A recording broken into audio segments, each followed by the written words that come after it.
katru gadu braucam ar klientiem uz Maroku. Šis brauciens bija Maroka 2020. 9 cilvēku sastāvā, kopā 14 dienas. Kopējais plānotais kilometrs bija 2800, bet mums grupa bija ļoti labi fiziski sagatavota. Pa braukšanu, lai katram pašam paliek tā meistarības līmenis, bet grupa bija ļoti laba. Un mēs varējām redzēt daudz vairāk un izbraukt arī daudz vairāk un nobraukt kilometrus vairāk. Ar to, kā saka, mēs ieguvām. Arī gan laika ziņā, gan kilometrā.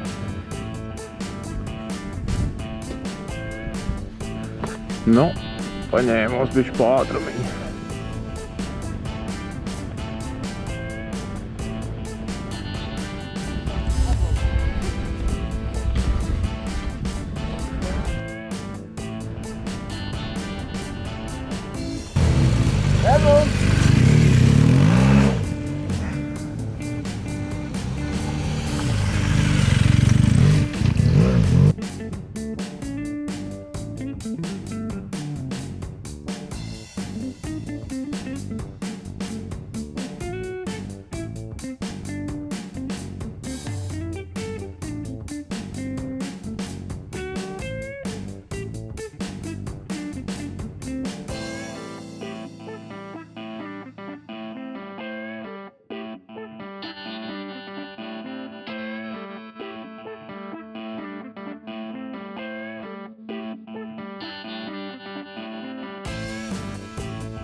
Baigi labs brauciens, ļoti labs tiešām. Iet viss pa grafiku, čaļi visi ir superīgi, smaidīgi, jautri, labi brauc visi un neviens nečīks, nevienam nav nekādu problēmu. Baigi labi viss ir tiešām.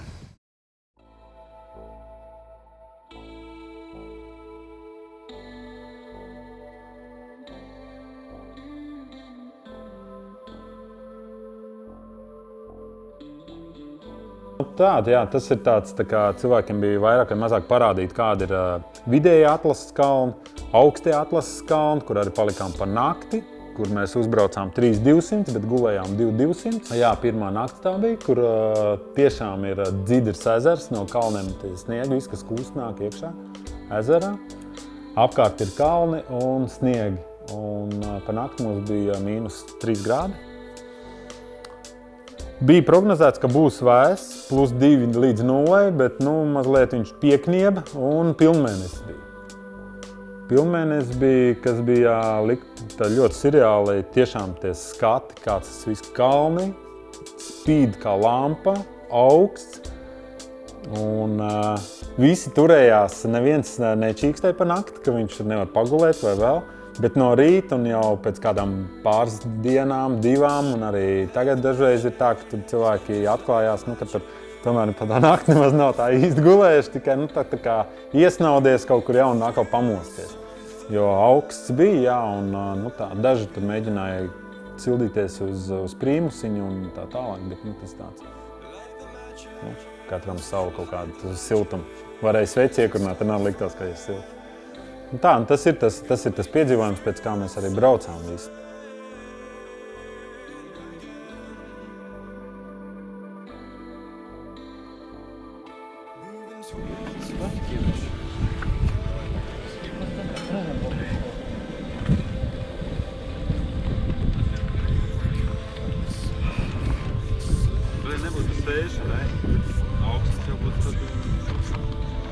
Pastāv priekšā man. Kādu priekšā? Pastāv aizmugurē. Šitien? Jā. Mēs jau no Guido aizmugurē nelaist. Man jau, es jau sēžu jau bišķi tā kā ieslīgts. Padusī tev vienīgi. Mazie jociņi. Edmundam ir normālais. Lai Edmund, šito iet... Ko tavu kameru tagad darīs? Edmund, ja tu kaut kur publicēsi šito, tas būs baigi slikti, vai ne? Jā. Davai taisam šitā, vai ne, labāk? Edmunds, jā. Klausies, Ko tu vari pateikt par šito visu? Jā, kur esat nonākuši, ko? Ko tu vari pateikt par šito Marokas visu? 2020. pārbrauciens. Jā. Te ir ļoti kulturāli cilvēki, ja? Ļoti daudz kulturālu cilvēku, kas Absolūti. orientējās ļoti absolūti daudzās tēmās. Mākslas Par gauju, par Principā gauju. pārsvarā mākslā. Māksla, jā, Sarunas ir par mākslu. Geogrāfija neizmairs. Geogrāfija, māksla, Literatūra, kultūra, zinātne, Jā. tāds ziņas lietas, jā, filozofija nedaudz.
filmēšanas laukumu vai vēsturisko vietu, vai kā kuram tas pirmais iespējas bija kaut kāds šrots vai kāds, kuram tās pirmās asociācijas. Bet tas bija filmēšanas laukums, kur arī, kā mums stāstīja tas saimnieks, ka tas ir vairākas filmas ir uzfilmētas tur, proti vairāk šausmu filmas un tādas tagad thriller cienīgām skatām, jo tur arī bija iekšā reāli.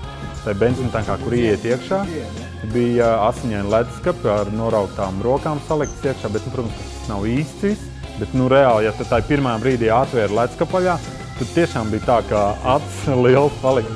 Nevar arī atcerēties to filmu, kā bija, bet ir tās lelles, kurām arī bija tās kājas norauktas nos un tādas. Tiešām viss kā šausminieks. Visu veco laiku, visi tie galdi, televizori, visādi udeles automašīnas, amerikāņu filmas un tāds.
Gāja ļoti labi, izņemot, tas jau bija kādā 6. dienā, kur Kaspars Tizī un Tizī kalnu pārējā mēs gribējām iekarot hiking taku vienu, gribējām uzbraukt kalnā augšā.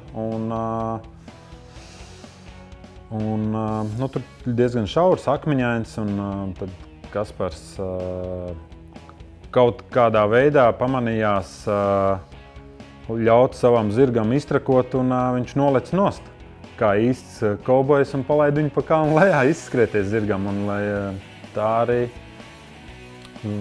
veiksmīgos apstākļu sakrizdībā diezgan veiksmīgi tas kritiens bija, jo pašam nebija nekas. Motocikls, jā, bija apskādēts, un tas jau pie piedzīvojuma. Tad 8 vīru sastāvā mēs viņu vilkām ārā, un, lai tas viss tiktu iemūžināts, Ģirds Apškrūms ņēma un filmēja. Tad visi 9 bija iesaistīti moču vilkšanā.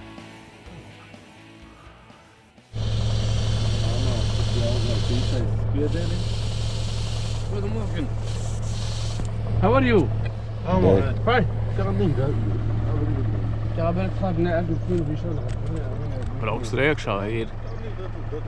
Salaidīs bišķi spiediens un mauks. Full HD. Kā basņiku uzliks. Un šitā būs episkais. Domām braukt. Atceros, Erzaugā mēs nolēmām 2 dienu atpūtu uztaisīt, kur varētu iepazīt vairāk. Tur gan arī akmeņu laustuvs bija, tur, kur rokā ārā tos ogles izdeģi, kaut kādi izraktiņas, ko viņi rokā ārā rokām. Un tur ir liels iespējas arī pabraukāt pa Erčabī kāpu apskatīt un arī izbraukt pa tām tūkstneša kāpām, kur mēs nolēmām izīrēt džipus. Un ar džipiem 2 stundu braucienā mūs tur izvizinājām, izbaudījām, kā tas ir. Jo, ja godīgi, tad es biju mazliet pārsteigts, jo es personīgi noteikti par tādām smiltīm noteikti nevarētu pabraukt, jo tur ir jābūt zināšanām. Tas nav tā, ka tur uzbraukšu kalnā, nobraukšu lejā, nākamajā es uzbraukšu. Tā nav, jo arī šim vadītājam, kurš tur brauc katru dienu, viņš tur dzīvo katru dienu, bija mazliet viņam arī jāiesvīst. Un tā, ka tomēr tūkstnesis ir neprognozējams un arī, kā viņš teica, tas ir bīstams.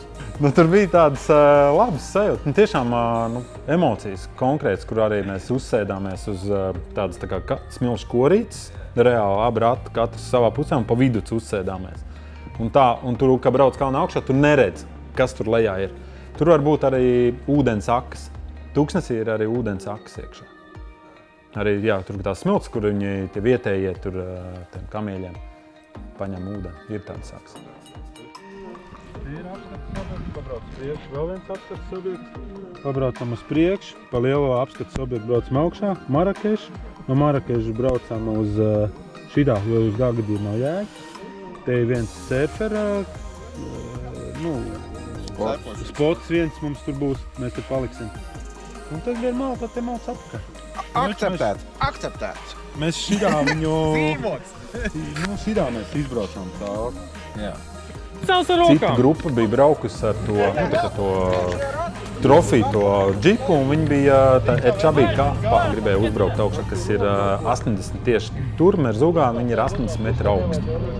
Un viņi gribēja uzbraukt ar džipu tur augšā, un viņš vienkārši bija saslīdējis un arī apgāzies. Tur bija tā uz robežas. Bet, kā jūs teicat, tie džeki ir profesionāļi, un ja mēs visi teicām, nē, tas džips apgāzīsies, jo viņam tiešām 2 rati jau bija no zemes augšā, jau kustās reāli vaļā, tad viņš teica, nē, smilts noturēs, tad mierīgi vajag tikai griezt lejā, stumiet lejā. Un tā arī viņš šitā te un mēs.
Brauc prom!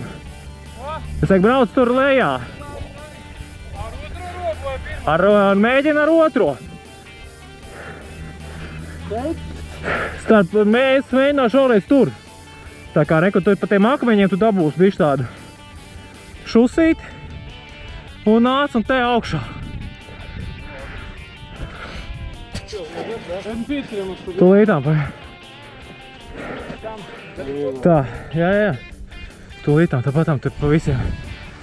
Tā, pagaid, ņem tikai zaļi. Esam grērāgi. Tā.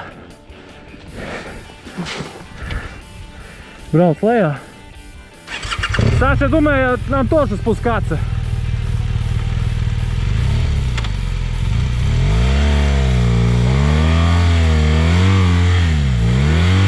Tirsu uzšauj! Uzšauja tirsu!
Todra ielējai mēs braucām cauri.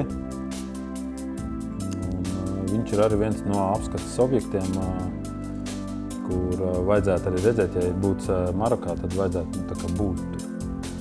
Respektīvi, mūsu tas brauciens bija plānots tā, ka vairāk vai mazāk iepazīt to Maroku vairāk, nevis tikai mocīties pa smiltīm, pa tūkstnesi, jo manā skatījumā dažiem noteikti tas būtu ļoti liels izaicinājums un savu veidu tādu zvaigznīti pie krūts pielikt, bet dažiem man liekas, ka tas tā kā nebūtu interesanti un arī, vai tiešām būtu tikai to vajadzētu redzēt. Man liekas, ka jau plašāk tu redzi, jo lielāks iespējas un priekšstats par to valsts.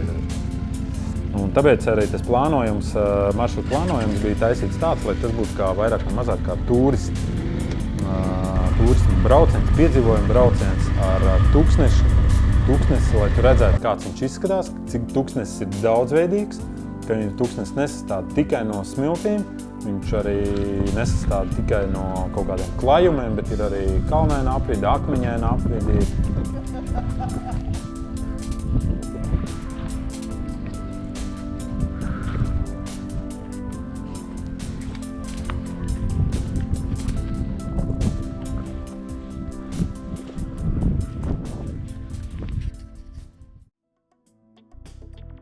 Vēlreiz gribētu uzsvērt, ka komanda bija tiešām lieliska, draudzīga, bez liekiem kreņķiem vienam pret otru vai pret braucienu, izņemot daži tādi negadījumi, kur pāris džeki krit, bet tas ir tikai normāli, jo tās ir smilts, tas ir tūkstnesis un tie ir arī kalni, kur arī savs tas meistarības līmenis, katrs pats zina, cik viņam viņš ir augsts un ko viņš ir gatavs nākotnē, vai kur viņam jāpieliek nākotnē, lai viņš būtu labāks.